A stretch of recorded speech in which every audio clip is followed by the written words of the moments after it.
can you tell us a little bit about yourself? So I grew up in South Australia, and I've travelled the world a few times, but I've in the between times, having studied and been working as a teacher, an educator, all over the place.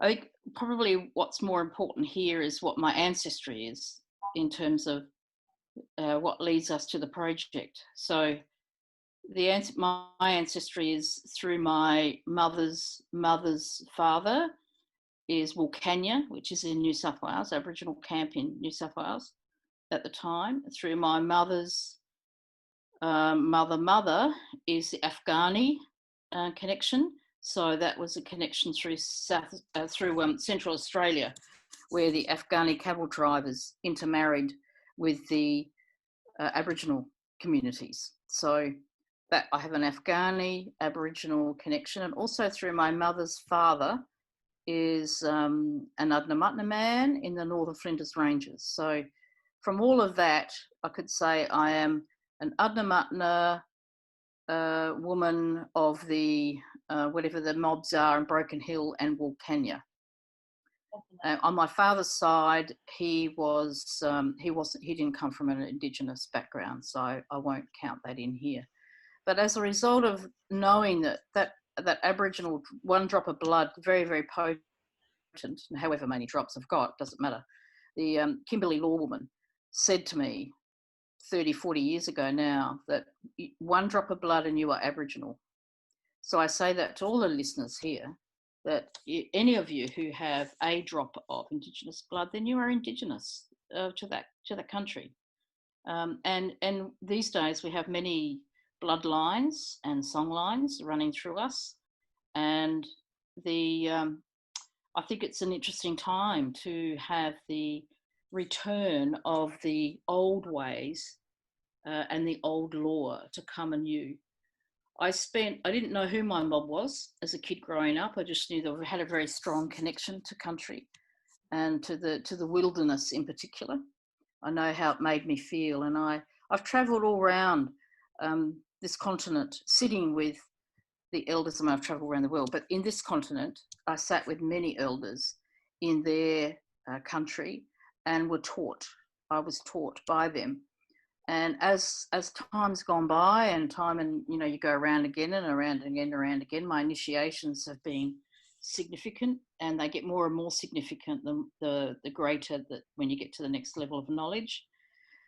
And so much so that I've now been initiated by Biome, and it was witnessed by about 50, 60 people in the cave where he is. And that's a painting. That painting is alive, I can tell you. I got bolts of lightning through me. And from that time on, that was last year, there's really no going back. This is the time of the new dreaming. And as I'd said in the earlier broadcast, the time of the old songlines are finished and the new songlines are coming in. And we're making way.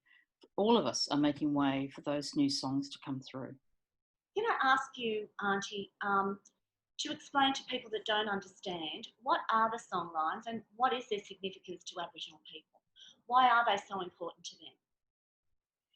So before the settlers came, or before the ships came, how we were given our law was from the stars. So our particular creator beings. So if I talk about Biome, over in Western Australia, it'd be the Wandjina. In Central Australia, they'd talk about the Chukupa. Over here where I am, it's Biome. And through Biome, or even through my dreaming, my dreaming is white whale, so I'm a white whale. And even in that dreaming story, that how those songlines were created, it comes from, we were given the records from the Star Maidens, so who are the Seven Sisters, the Pleiadian star constellation. So we've always known that we're from another place, another country, and we'd look above and we'd say, we're from another country, from the stars.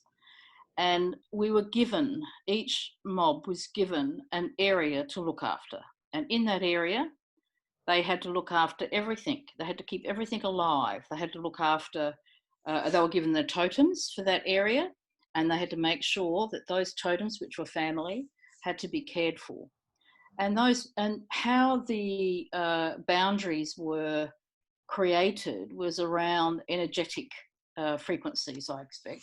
So we would call song lines. So we knew in our boundary what the song line was for the boundary area. Now, there were song lines in between, because when you go out walking, say with the women and children looking for food to eat, we would be singing our song to know where we were. Oh yeah, that's right. At this time of the year, we would find yams underneath those plants. Or at that time of the year, which isn't this time, we would ordinarily collect berries, but the berries aren't ripe yet. So we go into another area. So all of that's all part of a song. And we would walk across that country singing these songs in a language, the language of the land. And it's always a spiritual quest. Everything that in the old way was always a spiritual. We were a spiritual people, and we lived in the dreaming, which is a place of spirit, a place of high consciousness. And so, but we had strong song lines around our boundary, and they would be shared song lines to our neighbours. And typically it was our lawmen that would sing when the whole tribe packed up and moved. The lawman would sing the song, travelling across country for the tribe. We all knew the song, but it was his responsibility when that time came to move for him to sing up and let the land know, and the spirits of the land, that the tribe was on the move and we were coming through country. So to cross country, if you weren't from our area, you had to be given the song to cross the area. And this is what the welcome to country really was. We would bring, for anyone wanting to cross our country, they got permission, or asked permission through ceremony. We would have a ceremony together, and at that ceremony, the visitors to our country would be given the song so that they didn't get lost while they're crossing country. You know, the early anthropologists never met an Aboriginal person who was ever lost, because they knew what they were singing, their way across country. And so at Welcome to Country ceremony is a time when you are welcome to country and you are given the song so that you will travel safely across country, because anybody travelling in our country is our responsibility. You know, we have a payback system. If something happens to you, if you die travelling through our country, then there's going to be a payback. Someone in our community might have to die as a consequence. So we had to make sure that you were safe as you're travelling through country.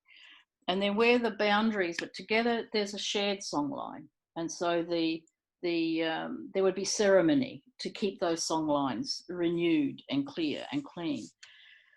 And it's like anything devotional. When you sing something up, you sing a devotional song, a mantra. You know, look at the great temples of the world, how they feel when you go in there after all of that devotional singing. You've got a good feeling, haven't you? Really ethereal feel. And it's like that. When you're singing the land up and you're singing the rocks up, you're singing the creeks, you're singing up the animals, you're singing up the birds, and you're singing up each other, it has that kind of a quality to it. So they were traditionally how the song lines would mark territory, but it also had energetic, strong spiritual energy, and they would tell us how to travel. It's about connecting heart to heart with Mother Earth, isn't it? That's a big thing with, I suppose, teaching non-Indigenous people how to sing into the song lines. Why is it so important for non-Indigenous people to sing into the song lines? I think it's important for everyone. Doesn't matter who you are.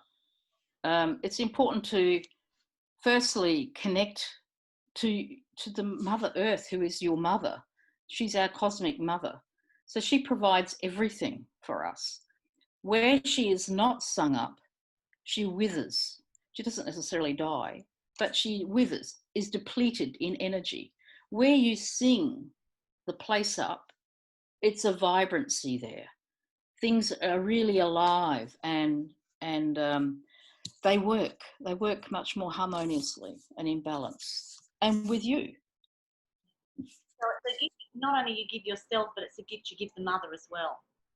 Mm. And that's beautiful. Yeah. Can I ask, why do you think it's so important at this time in history for everyone to learn to sing the song lines? What do you think has, why at this particular time is it important for you to share your wisdom? Well, first of all, we always knew, I always knew, and the old people always knew that there was going to be a great shift, a great time when humanity needed these teachings. And I got told, for years and years and years, they just said, come on, girl, you've got to get those teachings out there. If you don't get those teachings out there, they'll never know, they as in the uninitiated people, will never know how to look after themselves when the time comes. And the time is about the new dreaming. And the new dreaming is when the old ways come back again in a new way. And we are in that time. The old way, one way of having finished songlines was mining has completely cut off those songlines and disturbed those areas. So wherever Mother Earth has been disturbed, there's a disturbance in the field. And unless they have been chimed or toned or sung into harmony, into a harmonic resonance with the environment, and I'm talking about cities even, then there's always a disturbance in the field, because the earth has memory codes. She remembers all of what's past, all of what is there. And the ancestors in the spiritual realm, the traditional custodians of any lands in the spiritual realm, are still there looking after the land. And so it's important for all of us to realise that if we can work on singing ourselves up, which means, being well, being in harmony with the environment, then when we are feeling good and we're singing ourselves up, that'll go out into the environment which you're in. And that will go into the consciousness grid. That will go in to the Gaia grid of Mother Earth. And it will help her. Yeah, it goes both ways. If you don't do it, which is pretty much our story in the last 26,000 years, we haven't been singing up the songs, minus Australia, that doesn't count, then, there's a lot of war and a lot of famine, a lot of sickness, a lot of ill health, and a lot of depression and anxiety, and not a lot of joy. And that's got to change. It's like finished. We finished that story. That no longer serves you, no longer serves me, no longer serves humanity. And so the old people knew that this time was coming, a time of great change. So I thought it was going to be a tsunami because they were talking about a wave. And I think many other people have thought the same thing. I've heard from lots of people say, oh yeah, I had a dream about a big wave. And actually, it's a wave of consciousness that's coming through. And as a result of all of us being, sent to our rooms for a while, I feel that we've all had a great opportunity to look at what is important to us, what's actually important. And when we stop running and chasing our tails and, I've got to go to work, I've got to earn this, and they go, well, stop. Look at why. Where's that coming from? Do you really have to do it that way? Or can you do it differently? Can you do it in a way that's in alignment with life itself? It's in alignment with the song. And if you choose to go back to some sort of a routine, which is probably very good for all of us, but back to a way of working, I suppose I'm going to work, how can you do it differently that has a higher vibration to it? So, for example, if you are driving to work, what can you do? Can you sing in the car? Put on high vibrational music. Don't go listen to the news, to bad news. Don't go listening to, boom, boom, buff, buff. Forget about that stuff. That doesn't do you any good.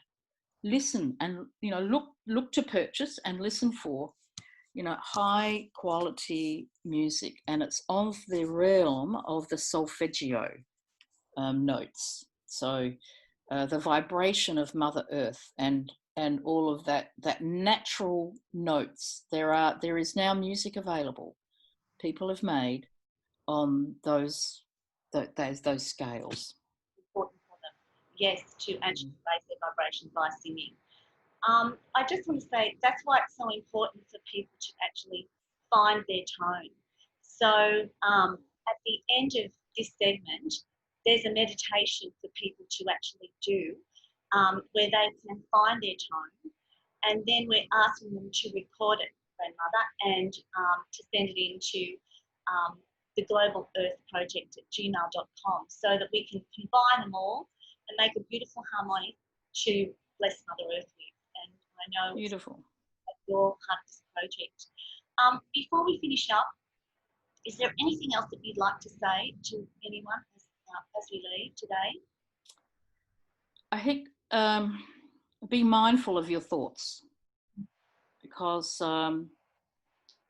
when something is very heavy and dense, it drags us down. Thoughts can do that. Yes. So if you catch yourself, if you find yourself going down a bit of a rabbit hole that way, stop and go, oh, hang on, change the way that you're thinking. And I would like to give a check for everyone, a check-in, and it's as simple as checking, does this give me joy? Does what you are doing now give you joy? If it doesn't give you joy, stop doing it. Change the way you're doing it.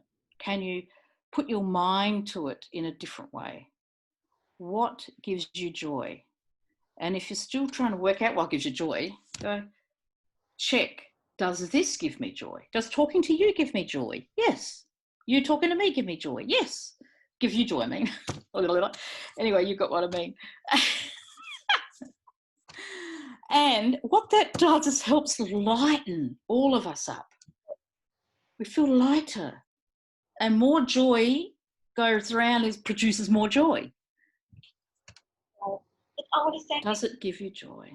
Thank you so much for coming today and sharing all your wisdom with us and being part of this amazing project, which we know is going to go global, and hopefully everyone around the world will take part in this special project where not only it gives us a chance to heart with Mother Earth, so we're doing something for ourselves and also helping to raise the vibration of the planet.